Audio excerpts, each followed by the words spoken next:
Hey what's going on? Welcome back to my channel. Today I am going to be talking about fatalities. Yes, I was involved in a fatality and I am ready to tell my story, okay? Alana fixed my life. So go ahead, hit the like button, okay? Feel free to share and subscribe for more stories, more info. Yeah, so let's get into it. So, of course, you guys know that a lot of my stories are inspired by true events, people that I've talked to, things of that sort. So, I actually met a guy today and he was talking to me. He showed me a video where he was actually in an accident with a train. Yes, the train hit him, or I don't know, from the looks of it, it looked like he was running across the train tracks when the train was coming because there's no way, right? But the train did hit him, and he told me all the things. He got arrested and everything. And I was, sometimes you just got to count your blessings. And in this story, I definitely, I'm still counting mine. Okay. So my story happened like 2 years ago. I was in Tennessee, in Benton, Tennessee, as a matter of fact. And I had to pick up a load from this place called Granges. So it was a two-part load. So I picked up part from another location and then I had to go to Virginia to pick up the other part and then drop it, in Virginia. And so I did that. So now when I get to this place in Virginia, Granges, usually when you get there, if anybody has been there, you know that it's a long wait. You gotta park on the side. They're gonna call you till you get in a dock door. Sometimes you could be there for like 6 hours, right? So on this day, listen to this, okay? On this day, I get there and I didn't even have to wait. They put me in the door, right? I still had like 4 hours left on my clock of drive time, which I could have made the load that same night. So they put me in the door and I'm like, okay. When I get there into the door, because everything is going faster than normal, I'm like, okay, I'll shut down after this. Lo and behold, they load me so fast. I was there for like no more than an hour and a half. My first mind told me go into the lot, because they have this little lot where the drivers can park, while you're waiting to be called. And my first mind told me go into that lot and just shut down, pick it up tomorrow because the load is not due to tomorrow anyway.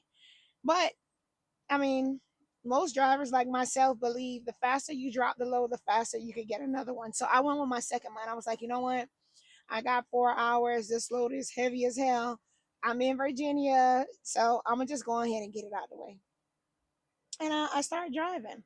Right when I'm driving, at this time it was dark. So looking ahead, it was like a two-lane highway. There was no median separating the roads, and it was dark.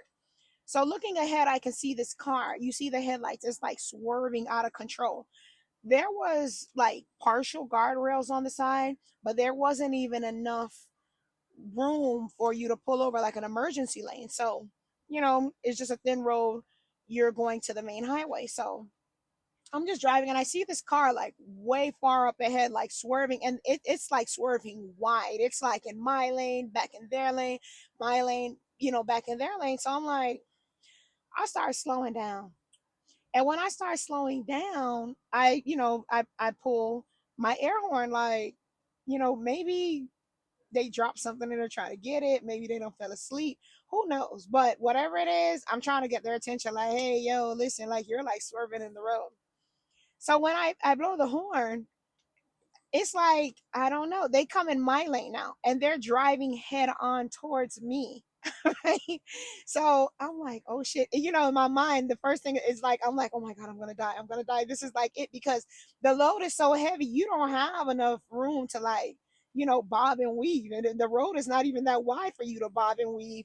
The load is heavy as hell, and it's like super dark. So I'm like, oh crap. It's like, that moment like where I felt like I seen my life flash before my eyes, and I'm like, okay, well, this is it. I couldn't think to call my mom. I couldn't think to call anybody. It was just like, I'm gonna die. So I stopped the truck because there was nowhere else for me to go.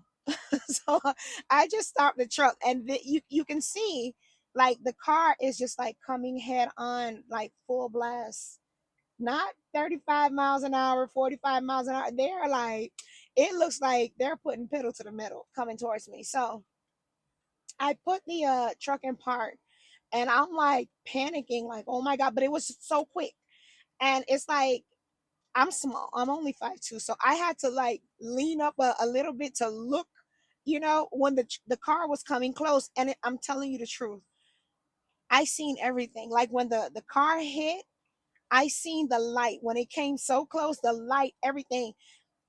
Sitting from the driver's seat in the truck, the car came into the truck on the right side and came out on the left side. Now, remember I told you there were like sectional guardrails on the side of the road. When the car came out, it ran into that little section of guardrail, and the front of the truck, because of the impact, it turned a little bit to the left. So at that point, it's like everything in the truck shifted, like, and just started flying forward. I was scared out of my freaking mind. Okay, it's like I had my dog. I grabbed my dog. I grabbed my book bag. I opened the truck. The trunk of the car. It was a Nissan. The trunk of the car was like damn near gone. Okay, the doors were open. There was like everything flew out of the car, like liquid all over the floor. So next thing, now I'm like, oh my God, this shit is gonna blow up, right? The tire was gone off the truck, because it's like when the car came, it took the tire off. So the tire was gone, everything was gone in the front of the truck, and I was like, I was just trying to get the hell out of Dodge because I thought it was gonna blow. But when I opened the door, I heard a baby screaming. So what I did was, there was like a little gap between the truck and the car from the impact. And I could have just ran through there, but I thought it was gonna blow up. So I grabbed my dog and my whole bag, and I ran all the way around the truck, from the back to the trailer, because I was scared. And I ran around, which made no sense at the time, but you know, I just did that. All right. So I ran around the whole truck and I grabbed the car seat. Right. Listen, you never know how strong you are until that's your only option. And at that moment, I had my dog in one hand, my book bag on my shoulder, the car seat in another hand, and I started hauling ass down the street, screaming, like screaming for help, like to anybody. Right. And then, like all these other cars, oncoming traffic, they just started stopping, like, you know? So when that happened, I was like, call the police, call the police. We got in an accident. And I remember we went back, like one, it was this lady, and she was with her kids. And we went back to where the car, because I didn't run that far. And we went back to where the car was, and we were looking inside, and I tell you no lie, I did not see anybody in the driver's seat. So I thought that the person had jumped out of the car, and that's why the car was out of control and just left the baby. Right. So I'm like, oh my God. And it was like, I don't even know what was going through my mind. And then the lady that I went back, she had her kids, the one that stopped and was helping, she was like, no, no, she's in the car. And I'm like, in the car? I didn't see her in the car. So I'm like, I don't know, maybe I was shook up, I don't know, but I didn't see anybody in the car. And the car was like completely gone. Okay, like done. But I didn't see anybody in the car, not in the driver's seat, passenger seat, back seat. I didn't see it. But the lady kept saying that it was a lady in the car and she was dead. Right. So now police come, more uh drivers, they show up, and everybody's talking. So they immediately, when they come as a truck driver, all truck drivers know, they automatically want to give you fault. Okay. So they're looking at the truck. You remember I told you that the face of the truck had turned a little to the right, and they're like, oh, well, it looks like you guys ran into each other. And I'm like, no, the impact from her car drug the face of the truck that way. Right. And so immediately they, have this other little rescue van come out. They're like drawing blood, doing the breathalyzer, all of the things. Right. Which I don't drink, I don't do drugs, so I wasn't worried about that because I knew I had nothing in my system. So they drew blood that night, and they did the breathalyzer. They did the breathalyzer like 2 times, right? And I guess it kept coming up as zero. So they now said I had to go to the hospital. By this time, I had called my mom, everything. Um, and I see when I was getting ready to go to the hospital, the cop, it was a woman cop, and she was like, well, I just want you to know that we might have to come back and pick you up after we do our investigation, just in case, because this is a fatality. And I remember when we were leaving, I seen them. They had like the jaws of life out there, like plying the car open, I guess, to try to get the body out of the car. And I asked the officer, I said, was there someone in the car? And she was like, yeah. And I was like, we looked, I didn't see anyone in the car. And she was like, well, she said the accident was so bad that the headlight was in the woman's chest. It was like she was dead on impact. They said that like she had a big gash on her, I think her leg or something, and then they said that there was like absolutely no blood, like she broke her neck immediately. But the headlight of the car was in her chest, and I'm like, damn, like she was like smushed in the car. So I guess that's why I didn't see her. And so we go down to the hospital, and I was concerned about the baby and everything, and they were like, oh well, the baby's at the hospital. And when we pulled up to the hospital, the dad was there, the family was there, and the dad was just crying and just holding the baby and kissing the baby. And the officer was like, well, I guess the baby's okay. So there was a lady at the front desk, and I was concerned about the baby, and she was like, that baby walked out without a scratch. Like, you would not believe that that baby was in the accident. All praises to the most high, right? So I go to the back, and here they are again. They draw more blood. So I'm like, okay, well, they're drawing more blood. They do another breathalyzer test, and I'm like, okay, another breathalyzer test. So the lady tells me, she goes, listen, in the morning you have to go to this clinic, which was like, she gave me an address, and she was like, you got to go there tomorrow to do another breathalyzer test. This would be, no, the third time taking a breathalyzer, probably the fifth time out of, so far, depending on how many times they're going to make me take it tomorrow. So the officer, she takes me to some hotel. She's like, oh, this is a good hotel. When I first moved to Tennessee, I was staying here. Bro, the hotel was like a trick spot. Like, there was so many prostitutes out there, and I was like, you stayed here when you first moved here? But whatever, I was distraught. Anyways, I got a hotel. Just so happened that the place I had to go to was right across the street. So, okay, great. That worked out, right? But I wasn't comfortable at the hotel. It was like traffic all night. I couldn't sleep, so I was up. Like somebody died. So I was just like, oh my God. And of course, when the officer dropped me off, she said, I just want to let you know that we might have to come back and get you. So I'm like, okay. So in the morning, I wake up and I go to this breathalyzer. Oh my God. I felt like a celebrity in a small town, right? As soon as I walked through the door, everybody's like, oh my God, I'm so sorry about what happened. She was a town drunk, right? And I'm like, in my mind, I'm like, what the fuck are you telling me this for? Like, that doesn't make it any better. She was a town drunk. Okay, great. So we go in the back and we start doing the breathalyzer. It comes back as zero, right? The first time. So the lady goes, oh no, something must be wrong with this one. Let me get another one. So she gets another one. And we do it again. Came back as zero. And then she starts slapping it like, oh my God, something has to be wrong. And she goes and gets another one. I'm like, and I'm looking at her and I'm like, bitch, why can't you just believe that I don't drink? I ain't got nothing in my system. It's just too hard to believe. Like, it's just so crazy that they want you to be at fault so bad, right? And so finally, I guess she accepted after the third time. Okay, it's gonna keep on coming up zero. It was coming up zero the night before, and that was just a few hours before this time. Like, there's nothing in my system. You can't just make something be in my system. And so after that, they sent me back. I actually, transferred to another hotel because that hotel just wasn't it. I went down the street to a hotel that was across the street from the pilot, and that one wasn't even great either. So anyways, the company that I was with, they actually sent someone out to help me to get to where I needed to get. At that point, I felt like I was never going to drive again in my life. Like, a fatality happened on my watch, and I was just distraught. Like, it doesn't matter, between the clinic, between the nurse at the hospital, between the guy at the wrecker yard that actually towed the truck. All of them were saying the same thing. Oh well, she was a town drunk. Like, it doesn't matter. That didn't make it any better because she was a drunk. This was a woman. She had a 3-month old baby. The baby that I don't even know if I mentioned that the baby was 3 months old. Okay. And you saying that she was a town drunk didn't make it any better. And so I went home and, the company was like, well, you need to call, the mortician, you need to call. We need to find out what's going on. Her insurance was calling, do you want to press charges? I didn't even know what was going on. In my mind at this point, I'm just like, okay, the officer's going to come back and arrest me.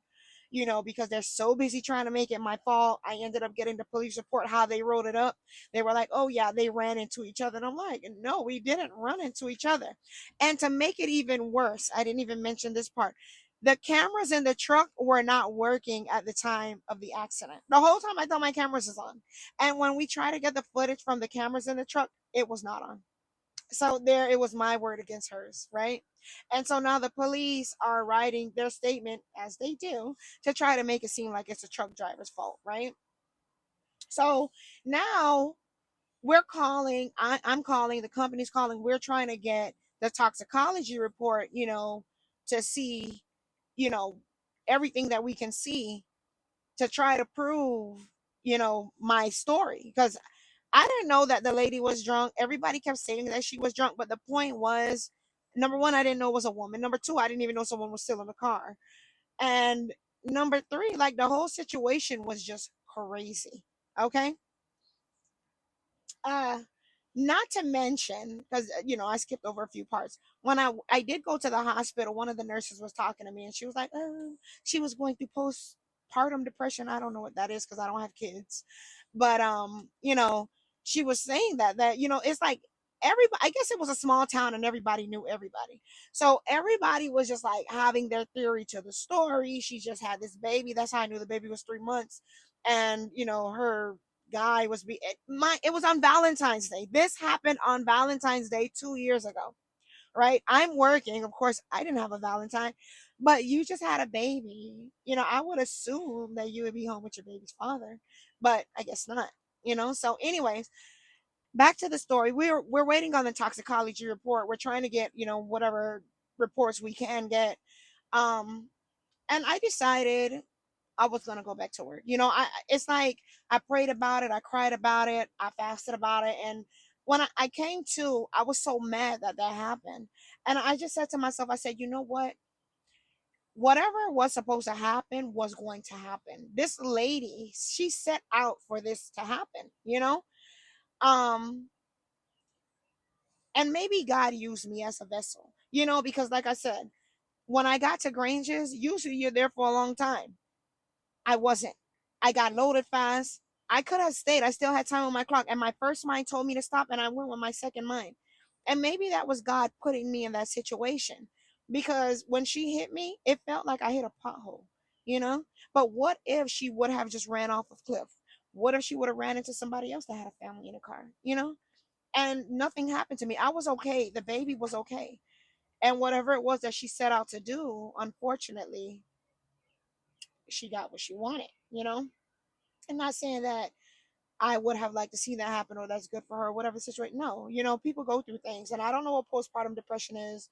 I don't know any of it. I wish it never happened. Unfortunately, it did. But, so I decided I was going to go back to work.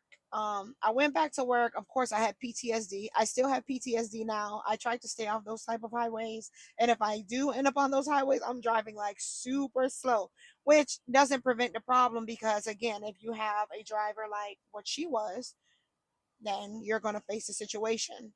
And so it took like maybe a month in total for the toxicology report to come back. Okay. At this point, it's like, I'm just waiting for the cops to come get me. I'm just imagining, like, oh, I'm going to be having on this apron in prison talking about beans or string beans or whatever, because I'm like, oh my God, like they, how they are, drivers, right? They will try to make it your fault. And so I remember one day I was pulling a load and the company called me and they were like, check your email. And I was like, check my email. And he was screaming through the phone. He was like, it's fucking over. It's fucking over. And I'm like, what the hell are you? So now I'm thinking, oh my God, now I'm going to jail. And he was like, no, just check your email. And I checked my email, and which I didn't even understand any of it. But the toxicology report came back, and my my alcohol level was zero, of course. And her alcohol level, if I remember correctly, it was 0.278 or something of the sort, right? And I was like, well, what does this mean? And they were like, well, she was so drunk, she still doesn't even know that, whatever has happened happened. And he was like, it's over. It's like, I guess what they explained to me was that the police was trying to, keep a window open. So I guess they say once the child would have gotten 18, she still had an option to come back and sue the company or sue me. But because that toxicology report came back that she was actually driving drunk, and not to mention, not only driving drunk, she drove drunk for an hour and 30 minutes. So she was just cruising and driving, right, for an hour and 30 minutes. And yeah, so that toxicology report depleted any plan that they could have 18 years from now. So, you know, it was a bittersweet moment because at least I knew now, my story was plausible. Like, when I seen the car, I stopped the truck because I didn't know what was going on. And when she came into my lane, I'm not gonna lie, I thought I was gonna die. And now I still have PTSD, but I am just here to say, with this story, when this happened, it's so many things ran through my head. Sometimes, and I say to all truck drivers when we're out on the road, people will make you a product of their problem. Out here, I was just minding my business. You got this lady driving like an hour and 30 minutes, drinking her life away. I'm pretty sure I'm not the first truck that she saw, you know? But she chose me, or God chose me, or fate chose me, or whoever chose me. But I was there at the wrong time, or the right time, or whatever time. But I was there, and it fell on me, so I had to carry that. And it's okay.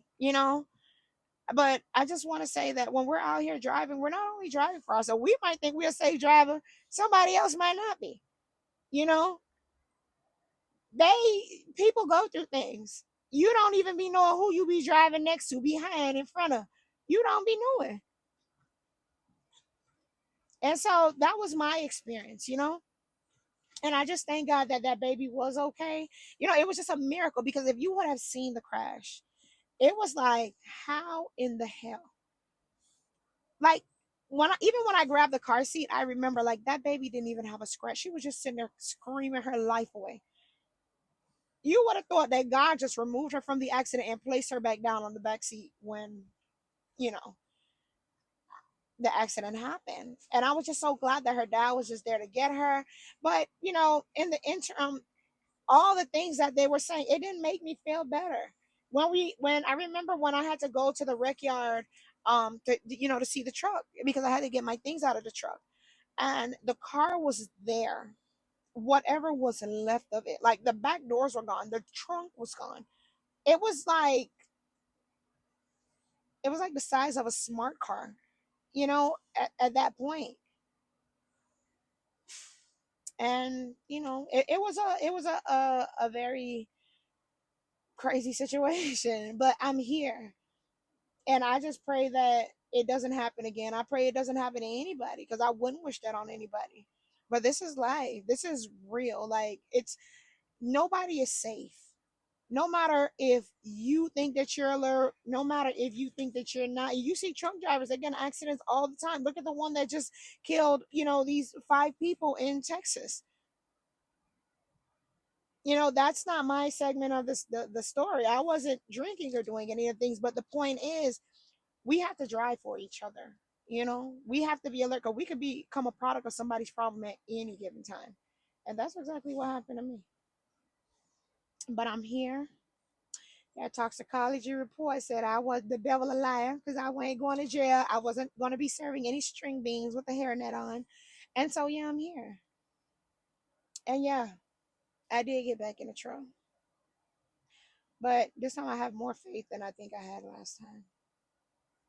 You know, I started praying more. I started fasting more. I just started following my first mind. I'm definitely gonna follow my first mind. But yeah, that happened to me.